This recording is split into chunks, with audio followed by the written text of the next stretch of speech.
Hello and welcome back to Life's Biggest Questions. I'm Ron Mackenzie Lafergie. The Goatman is, as the name would imply, a half-goat, half-man creature of legend. Sightings of such a beast have been reported across the United States, with similar stories being told across the world in centuries past. But what if the Goatman wasn't an urban legend, but an actual creature that exists? Let's explore. If you want more what if videos, check out our biggest what ifs playlist on the channel. Now get ready, it's time to ask the question, what if the Goatman was real? Stories of the Goatman vary a good deal depending on where they're told. Sometimes it's a beast living somewhat peacefully in the forest. Other times, he's an axe-wielding menace wandering the back roads in search of prey. Some claim that he's simply a crazy old goat herd, while others claim he's the result of a government experiment gone wrong. With so little known about it, this creature continues to mystify believers to this day. However, the mere existence of this creature would have a number of implications. First of all, the Goatman seems to be found across the United States, with reports of similar beasts turning up from Texas to Wisconsin to Maryland. This would imply that there isn't just one such creature, but actually multiple, perhaps even different species. This would explain the differing descriptions of the beasts in the various tales, since it's possible that different species, or even different groups of the same species, would act differently towards humans. I mean, this could also be explained by people making stuff up, but let's not open that can of worms. This means that these beasts would likely procreate. Rather than the solitary part goat, part man monstrosity of legend, there might actually be small groups of these beasts gathering together. The discovery of the Goatman, or potentially goat men, would have significant effects on the scientific establishment, although these effects would depend on the origin of the creatures. If they had come to exist through the normal evolutionary process, this would throw our understanding of human evolution for a loop. We have found no evidence of such a creature in the fossil record, and this would likely result in a number of excavations in areas where the Goatmen are found. The relationship between humans and goats would be studied much more in an attempt to determine the path these Goatmen followed. On the other hand, if the Goatmen were the result of some genetic experiment, as would likely be the case, this would be invaluable information to geneticists. Despite the apparent failure of the experiment that resulted in the Goatmen, the knowledge that such a creation was possible would inspire many like-minded people to make their own attempts at such an amalgamation. It could be that we'd start to see mad genetic scientists popping up like Dr. Mephisto from South Park, playing around with genes in hopes of creating even more unholy creatures like this, like Man-Bear-Pig. However, if we were able to capture one, this would be of great utility to the medical community, and humanity in general. Studying the genetics of such a creature could help us to understand how it was achieved, and even improve upon what had been done. Furthermore, based on certain stories, like the ones that claim it wields an axe, it seems likely that some degree of sentience would be present. Depending on the intelligence of the creatures, it could be that we would communicate with them,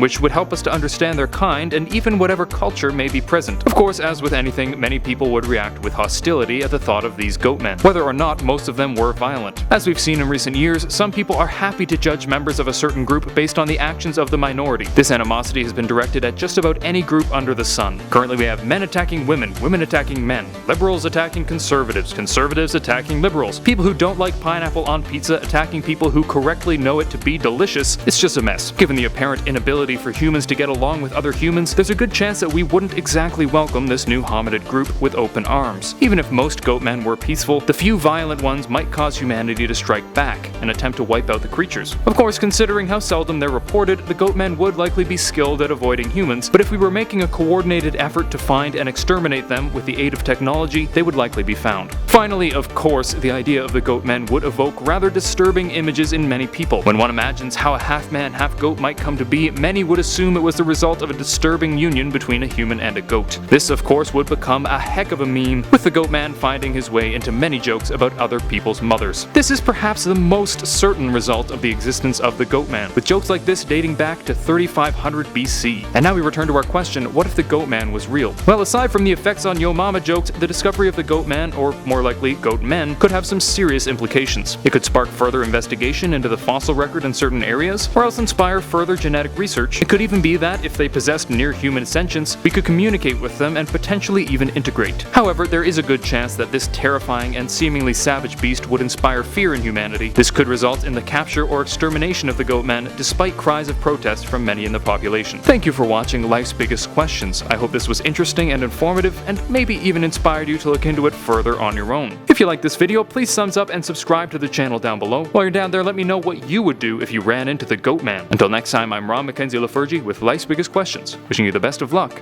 on your quest for answers.